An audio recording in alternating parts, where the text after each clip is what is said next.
Bismillahirrahmanirrahim. Assalomu alaykum qadrli radio dinləyicilər. Bugün taqvolik haqida so'zlaymiz. Taqvolik har qanday bir musulmonda bo'lishga tegishli bir xislat. Chunki Alloh taolo bütün mu'minlarni taqvolik qilishga buyurgan. Alloh taolo Qur'on Karimda taqvolikqa nurg'un oyatlarda amr qilgan. Masalan, ya ayyuhallazina amanu taqulloha haqqa tuqatihi va la tamutunna illa va antum muslimun. Ey iymon etganlar, Alloh taologa haqiqiy ravishda taqvolik qilinglar va musulmon bo'lmay o'lib ketmanglar. Ya ayyuhallazina amanu taqulloha va bataghu ilayhil vasila. Ey iymon etganlar, Allohga taqvolik qilinglar va uningga yaqin bo'lishning yo'llarini izlanglar. Ya ayyuhallazina amanu taqulloha va kunu ma'as sodiqin. Ey iymon etganlar, Alloh taologa taqvolik qilinglar va rasullar bilan bo'linglar. Ya ayyuhallazina amanu taqulloha va qulu qawlan sadida. Ey iymon etganlar, Allohga taqvolik qilinglar va durust so'zni qilinglar, ya'ni rost so'zlanglar. Endi taqvolik degan nima? Taqvolik degan so'z lug'atda saqlanish deganlikni bildirdi. Nimadan saqlanish? Tabiiyki, gunohdan saqlanish, Alloh taolaning g'azabiga yo'liqib qolishdan saqlanish, do'zaxdan saqlanish, o'ziga dunyo va oxiratda ziyon elib keladigan ishlarni qilib silishdan saqlanish deganlik. Taqvolik endi islom iste'molida Alloh taolaga u buyurganni o'rindash, to'sqandan yenish orqali itoat qilish va Alloh taolo ko'rsatgan bo'yicha hayot kechirish. Shundaqla o'zining mas'uliyatini tonish deganlik. Ikkinchi xalifa Umar ibn Xattob roziyallohu anhu Ubay ibn Ka'b roziyallohu anhudan taqvolik haqida so'raganda, u siz tikanlik yo'lda mengib boqqanmi deb so'ragan. Hazrati Umar ha mangan deganda, Hazrati Ubay uningdan qandoq mangan edingiz deb so'ragan. Umar roziyallohu anhu putumga tikan kirib ketmasin deb ehtiyotchanlik bilan mangan edim deb javob berdi. Bu vaqtda Hazrati Ubay roziyallohu anhu taqvolik degan ana shudir deydi.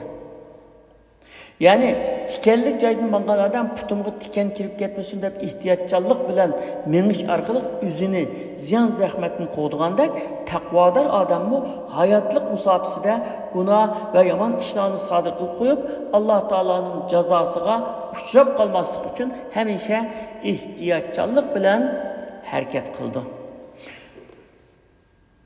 Endi taqvolikning foydasi nima?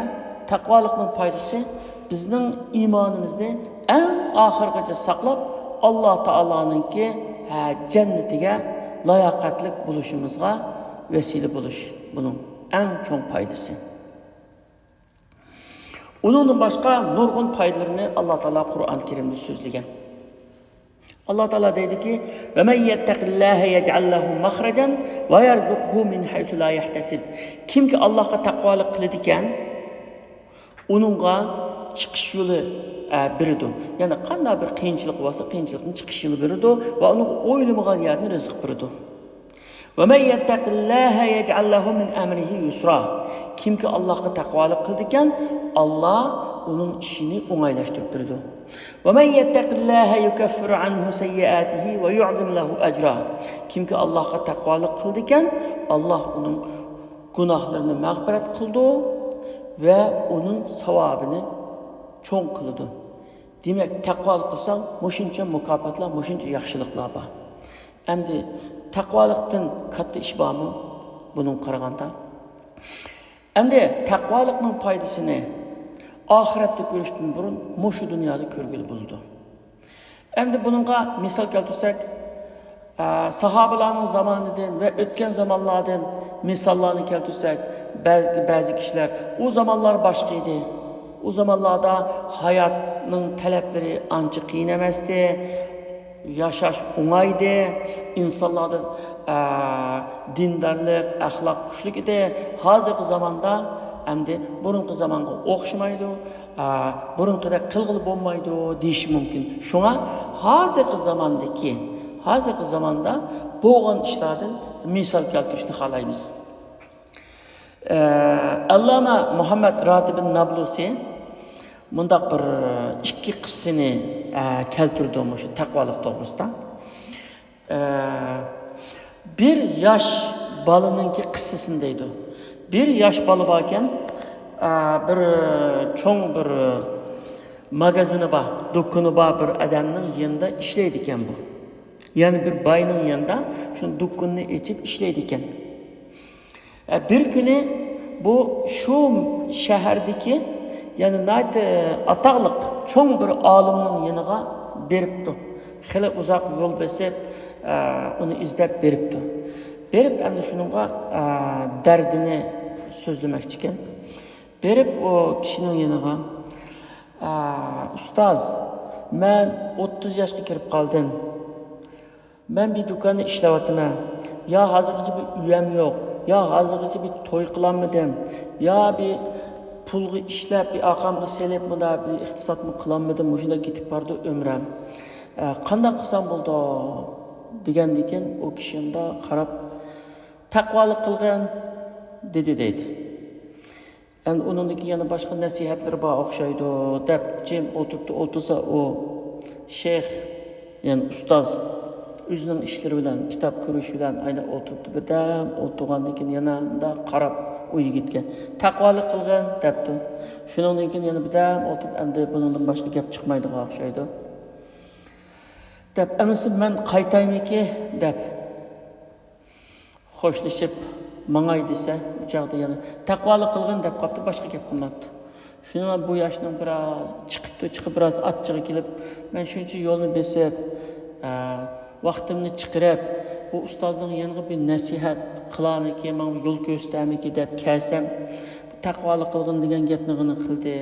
Zaten men taqvolik qilman, bu namozimni joyida o'qiyapman. Kimning haqqini yeb olmayman deb ranjib menibdi. Menib o'ylab, ammo bu olim oddiy olim emas. Bu meni taqvolik qildi de. Balki bu bir narsani bilib shunda deganto, bir narsani maqsad qilganto. Mushuni degani bir qilib boqmaymi? Bir taqvolik qilay deb. Taqvolik deganning ma'nosi nima zaten deb o'qibdi, o'rganibdi, o'qib taqvolikni rasmiy tushunibdi endi. Taqvolik deganning hamda Allah Taalaning o'zini kuzatib turadiganligini esidan chiqarmaslik va har ishda mas'uliyatchan bo'lib, mas'uliyat tuyg'usi ichida harakat qilish, Allah Taalaga qarshi va bandalarga qarshi o'zininki mas'uliyatini ado qilish deganlarni tushunib, endi men o'zim bir taqvolik qilay degan haqiqiy taqvolik yo'liga kiribdim. Shuning bilan bu do'konda ishlab o'tibdi, ya'ni burunqidek, ammo buni cho'ng bir o'zgarishlar bo'lyapti. Buni shu do'konning xo'jayini hamda shu do'konning egasi shu his qildi ekan. Har kuni atdiganda kelib do'konni ochgan, do'konning oldini supurib, o mallarni yaxshi qargan, xaridorlarga shunda samimiy bo'lgan, xuddi o'zininkidek kuyinib ayna qilgan, namozga azon chiqsa, namoz o'qig'ili kessimi, namozni o'qib bo'lablar. Ya'ni az vaqtda namozni o'qib bo'lablar, jamoat tarishiga masjiddan kelib, yana o'zining ishiga tutingan. Tamoq yesimi, shu vaqtida, az vaqtda tamoqni yapilab, yana o'zining ishiga tutingan. Shundoq bir bek yaxshi shunda bo'lib ketgandan keyin bu do'kondor hamda uning egasi bu o'zgarish nerdan kelib qoldi bu bolaga? Ya mening oldimda shunda qilib qo'yamdi ya deb kamerani tekshirsimi, u xo'jayin yo'q vaqtdimi, ya'ni shunda samimiy shunda yaxshi bir qancha ay uni kuzatgandan keyin buningda butun ay bir musulmonni bo'ldigan bir go'zal axloq, rostchilik, samimiylik, tirishchanlik, jangovarlik, hammasini buningda ko'rdi ekanda. Ko'rib shuningdek bu o'ylab bir kuni uningga men shu sen bilirsan, mening o'sha imoratim bor. O'sha imoratimdan o'sha qizimga bir öyni ayırıp yaqında onun to'yini qilaman. Şu bir öyni onunğa ayırmoqchi edim. Qaysi tarafdagi öyni bersam bo'lar? Qaysi tarafdagi dairəni şunu bersam bo'lar deb qolgan ekan.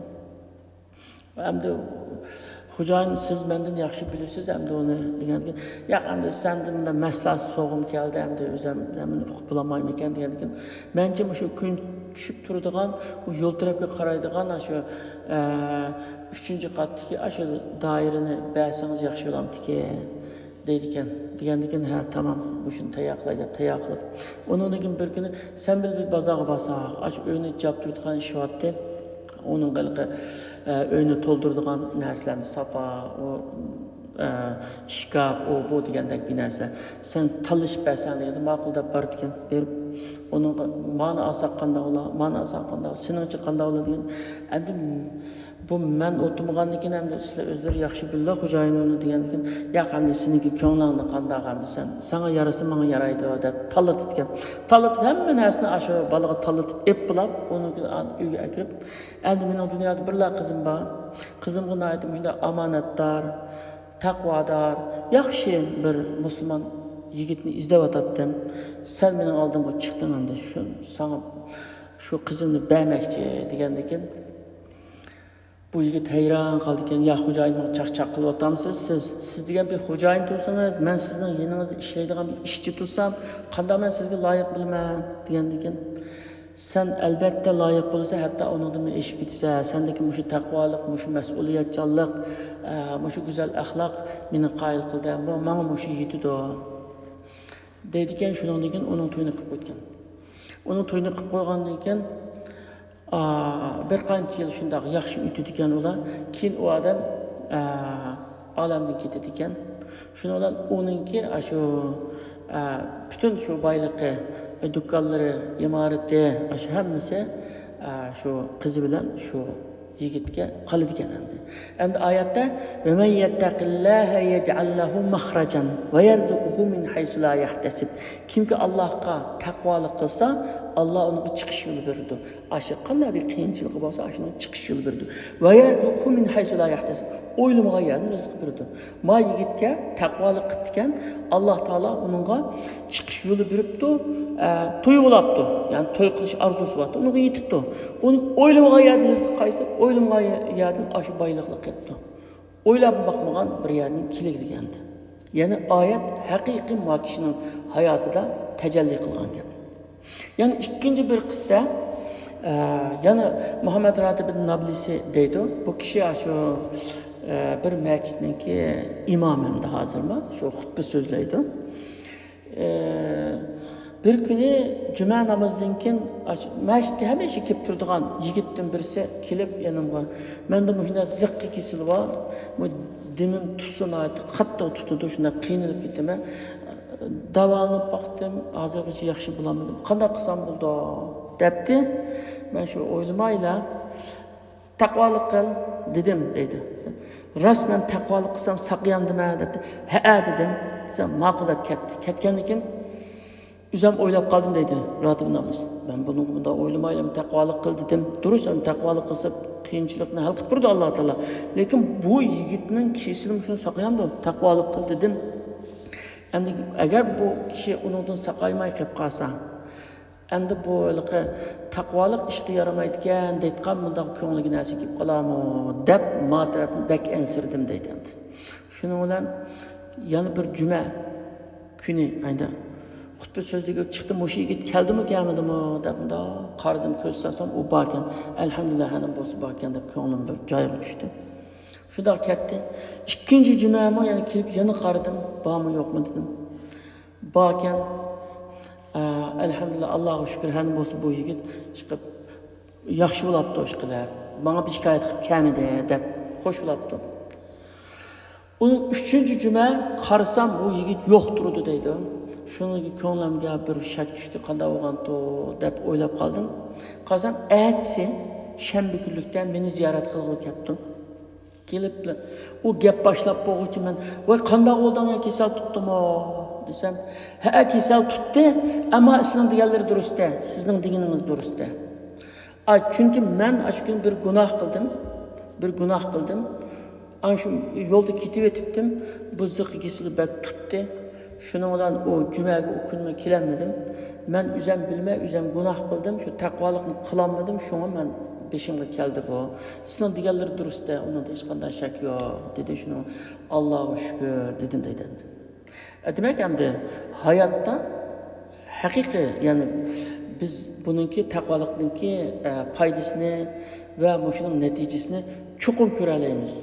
Her qanday adam, yani bir tecrübe qilib bakay emas, haqiqiy niyet bilen Allah'a takvalık qilib, bütün mesuliyet duygusida, yani Allah'a qilishga tegishlikni joyida, Allah'ın bendilerine qilishga tegishlikni joyida, o'zining hayotlikdagi vazifasini joyida qilsa, Allah Teala onunla çokum çıkış yolu birdemde, her qanday qiyinchilikda.